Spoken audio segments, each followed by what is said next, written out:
मंगलयान भारत का पहला मंगल mission, India's Mars orbiter mission MOM। ये बात है साल 2008 की। इसरो ने चंद्रयान 1 को सफलतापूर्वक चांद पर भेजकर दुनिया को दिखा दिया था कि इंडियन साइंटिस्ट किसी से कम नहीं है। इस सफलता ने इसरो को एक नया कॉन्फिडेंस दिया। उस दौर में मार्स यानी मंगल ग्रह इंसानों के फ्यूचर होम के रूप में देखा जा रहा था। नासा और यूरोपियन स्पेस एजेंसी जैसे बड़े प्लेयर्स मार्स की तरफ अपने मिशंस भेज रहे थे। ऐसे में इसरो के वैज्ञानिकों के दिल में भी एक चिंगारी चली, क्यों ना हम भी मंगल की ओर अपने कदम बढ़ाएं। 23 नवंबर 2008 को उस वक्त के इसरो चेयरमैन जी माधवन नायर ने पहली बार ऑफिशियली अनाउंस किया कि इसरो मार्स मिशन की प्लानिंग कर रहा है। ये एक ऐलान नहीं, एक हिम्मत थी। जैसे ही ये खबर दुनिया भर में फैली, इसरो पर आलोचना होने लगी। इंटरनेशनल मीडिया ने इंडिया को एक टेक्नोलॉजिकली पिछड़ा और गरीब देश बताकर ये सलाह दी कि इसरो को ऐसे महंगे सपने नहीं देखने चाहिए। उनका कहना था कि जो पैसा स्पेस मिशन पर खर्च होगा उसे देश की गरीबी मिटाने में लगाना चाहिए। कुछ लोगों ने ये तक कह दिया कि चंद्रयान 1 की सफलता के बाद इसरो हवा में उड़ने लगा है और यह सपना अगले 25 साल तक पूरा नहीं हो पाएगा। लेकिन उन्हें क्या पता था कि यह मजाक और आलोचना इसरो के देशभक्त वैज्ञानिकों के लिए पेट्रोल का काम करेगा, जो उनके हौसलों की आग को और भड़का देगा। दोस्तों, किसी स्पेस मिशन की सबसे पहली और सबसे जरूरी चीज होती है पैसा यानी बजट। करीब 1 साल की स्टडी के बाद इसरो ने 2010 में भारत सरकार से बजट की मांग रखी, लेकिन उस वक्त की सरकार ने इस बजट को अप्रूव करने में ही 2 साल लगा दिए।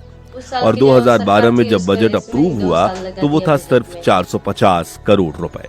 आज ये सुनने में शायद ज्यादा लगे, लेकिन मार्स जैसे इंटरप्लेनेटरी मिशन के लिए ये बजट मजाक जैसा था। नासा के मार्स मिशन मेविन का बजट इससे लगभग 8 गुना ज्यादा। इस कम बजट की एक बड़ी वजह यह थी कि उस समय हमारी सरकार साइंस और टेक्नोलॉजी पर उतनी फंडिंग नहीं करती थी। लेकिन इसरो ने इसे एक चैलेंज की तरह लिया और हम इसी बजट में दुनिया को करके दिखाएंगे। बजट के बाद दूसरी सबसे बड़ी चुनौती थी वक्त। पृथ्वी और मंगल दोनों सूरज का चक्कर लगाते हैं और हर 26 महीने में एक बार ऐसी पोजीशन में आते हैं जहां उनके बीच की दूरी सबसे कम होती है। इसे लॉन्च विंडो कहते हैं। इसरो के पास अगला मौका था नवंबर 2013 का। अगर ये विंडो मिस हो जाती तो अगला चांस सीधा 2016 में मिलता। बजट देर से मिलने के कारण इसरो के पास मार्स ऑर्बिटर तैयार करने के लिए सिर्फ 15 महीने का वक्त था। दुनिया की कोई भी स्पेस एजेंसी इतने वक्त में इतना कॉम्प्लेक्स स्पेसक्राफ्ट नहीं बना सकती थी। लेकिन इसरो के वैज्ञानिकों ने दिन को दिन और रात को रात नहीं समझा। वो 18 घंटे काम करते ताकि भारत का यह सपना वक्त पर उड़ान भर सके। इतने कम टाइम और बजट में इसरो ने स्मार्ट इंजीनियरिंग का इस्तेमाल किया। पहले सोचा गया कि मिशन के लिए पावरफुल GSLV रॉकेट का इस्तेमाल किया जाए, लेकिन उसके कुछ पिछले लॉन्च फेल हो चुके थे।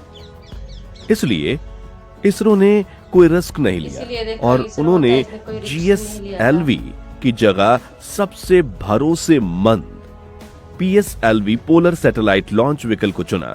PSLV उतना पावरफुल नहीं था कि मंगलयान को सीधा मार्स के रास्ते पर भेज सके, इसलिए वैज्ञानिकों ने एक नया तरीका निकाला। उन्होंने तय किया कि PSLV मंगलयान को पहले पृथ्वी के ऑर्बिट में छोड़ेगा, फिर स्पेसक्राफ्ट खुद के इंजन को 6 बार फायर करके धीरे धीरे अपनी स्पीड को और ऑर्बिट को बढ़ाएगा और आखिर में एक गुलेल की तरह मार्स के रास्ते पर निकल जाएगा। यह तरीका मुश्किल था, लेकिन इसने मिशन को मुमकिन बना दिया। मंगलयान सिर्फ मार्स तक जाने वाला एक डिब्बा नहीं था, उसमें 5 बेहद जरूरी साइंटिफिक इंस्ट्रूमेंट यानी पेलोड्स लगे थे। आसान भाषा में समझे तो पहला मार्स कलर कैमरा, यह मिशन की आंखें थी जिसका काम मार्स की खूबसूरत तस्वीर लेना था। दूसरा मीथेन सेंसर फॉर मार्स, यह मिशन की नाक थी जिसका काम मार्स के वायुमंडल में मीथेन गैस को सूंघना था। मीथेन गैस जीवन का एक संकेत हो सकता था। तीसरा लाइमैन अल्फा फोटोमीटर, इसका काम ये पता लगाना था कि मार्स के ऊपरी वायुमंडल से पानी कितनी तेजी से स्पेस में खो रहा है।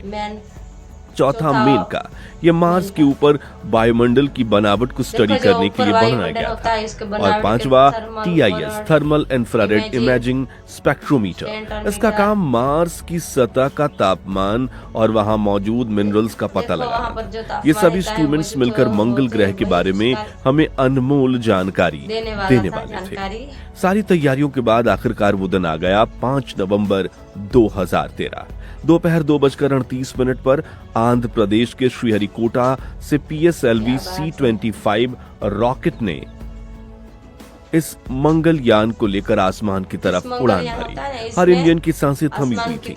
रॉकेट ने सफलतापूर्वक मंगलयान को पृथ्वी के ऑर्बिट में प्लेस कर दिया। अगले 25 दिनों तक मंगलयान ने पृथ्वी का चक्कर लगाया और अपने इंजन फायर कर करके जरूरी स्पीड हासिल की। और फिर 1 दिसंबर 2013 को उसने पृथ्वी की ग्रेविटी को हमेशा के लिए अलविदा कह दिया और निकल पड़ा अपने 298 दिन के लंबे सफर पर मंगल ग्रह की ओर। और ये सफर 78 करोड़ किलोमीटर का था, जिसके दौरान इसरो के वैज्ञानिकों ने उसे लगातार ट्रैक किया और उसके रास्ते को ठीक रखा। 298 दिन के इंतजार के बाद 24 सितंबर 2014 की सुबह इतिहास रचा जाने वाला था। मंगलयान मार्स के बेहद करीब पहुंच चुका था। अब सबसे मुश्किल काम बाकी था, स्पेसक्राफ्ट की स्पीड को कम करके उसे मार्स के ऑर्बिट में एंटर कराना। अगर स्पीड थोड़ी भी ज्यादा या कम हुई तो स्पेसक्राफ्ट या तो मार्स से टकरा जाता या स्पेस में हमेशा के लिए खो जाता। कंट्रोल रूम में पिन ड्रॉप साइलेंस था। प्रधानमंत्री नरेंद्र मोदी खुद वहां मौजूद थे। स्पेसक्राफ्ट को कमांड दिया गया और उसके इंजन 24 मिनट के लिए फायर हुए। उन 24 मिनट के लिए पूरे देश ने अपनी सांसें रोकी और फिर स्क्रीन पर इंफॉर्मेशन और कंफर्मेशन आया, मार्स ऑर्बिट इंसर्न सक्सेसफुल। पूरे देश में जश्न मना। इंडिया अपने पहले ही अटेम्प्ट में मार्स पर सफलतापूर्वक पहुंचने वाला दुनिया का पहला देश बन चुका था। अमेरिका, रूस, यूरोप सभी पहले अटेम्प्ट में फेल हुए थे, लेकिन इसरो ने कर दिखाया था। इस जीत के बाद दुनिया जिस चीज पर सबसे ज्यादा हैरान थी वो था मिशन का बजट। पूरे मिशन का खर्चा था सिर्फ 450 करोड़ रुपए, यानी लगभग 74 मिलियन डॉलर्स। आपको ये जानकर हैरानी होगी कि इससे ज्यादा बजट तो हॉलीवुड की स्पेस मूवी ग्रेविटी का था, 100 मिलियन डॉलर्स। अगर हम पर किलोमीटर कॉस्ट निकाले तो ये आती है लगभग 7 रुपए पर किलोमीटर। इतने में तो इंडिया के कई शहरों में ऑटो रिक्शा भी नहीं चलता। इसरो ने ये कमाल किया, ज्यादातर made in India parts use करके, ग्राउंड टेस्टिंग कम करके और सबसे बढ़कर अपने वैज्ञानिकों की दिन रात की मेहनत से, जिन्होंने कम सैलरी पर भी देश के लिए सब कुछ दांव पर लगा दिया। मंगलयान की सफलता ने उन सभी देशों और मीडिया के मुंह पर ताला लगा दिया जो कल तक इंडिया का मजाक उड़ाते थे। अब वही लोग इसरो की तारीफ कर रहे थे। चीन, जिसे हमारा कंपटीशन माना जाता है, उसने इस मिशन को प्राइड ऑफ एशिया कहा। इस मिशन की शान में 2016 को लॉन्च हुए 2000 रुपए के नोट पर मंगलयान की तस्वीर छापी गई। इस मिशन ने भारत के लाखों नौजवानों को साइंस और टेक्नोलॉजी के फील्ड में आगे बढ़ने के लिए प्रेरित किया। ये सिर्फ एक स्पेस मिशन नहीं था, ये दुनिया को भारत की बढ़ती हुई ताकत का एक संदेश था।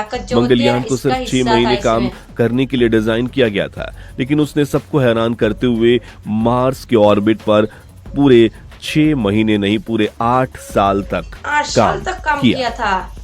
इन 8 सालों में उसने मार्स की हजारों अनमोल तस्वीरें और डेटा पृथ्वी पर भेजी। आखिरकार अप्रैल 2022 में मार्स पर लगे एक लंबे ग्रहण के कारण उसकी बैटरी पूरी तरह से डेड हो गई और इसरो का उससे संपर्क टूट गया। एक 6 महीने का मिशन एक 8 साल देश की सेवा करके शांत था। दोस्तों, मिशन मंगल सिर्फ एक सैटेलाइट की कहानी नहीं, ये 130 करोड़ भारतीयों के विश्वास की कहानी या इसरो के उन गुमनाम हीरोज के पसीने और मेहनत की कहानी है जिन्होंने कम संसाधन में भी वो कर दिखाया जो कोई नहीं कर सकता। इस मिशन ने साबित कर दिया कि अगर इरादों में दम हो तो बजट के मुश्किलें मायने। अब इसरो मंगलयान 2 की तैयारी कर रहा है और इस कहानी को और आगे ले जाएगा। आपको मंगलयान की ये कहानी कैसी लगी हमें कमेंट्स में जरूर बताइए। अगर वीडियो पसंद आया हो तो इसे लाइक करें और हर हिंदुस्तानी के साथ शेयर करें। मिलते हैं अगली वीडियो में। जय हिंद। दोस्तों, ये वीडियो तो देखो खत्म हो चुका है। आपको हमारा वीडियो कैसा लगा है मंगलयान मिशन का, ये कमेंट सेक्शन में राय आप जरूर बता सकते हैं। और इस वीडियो को आप ज़्यादा से ज़्यादा शेयर कीजिए। नेक्स्ट वीडियो में आप सभी के साथ मुलाकात होंगी। जय हिंद, जय भारत।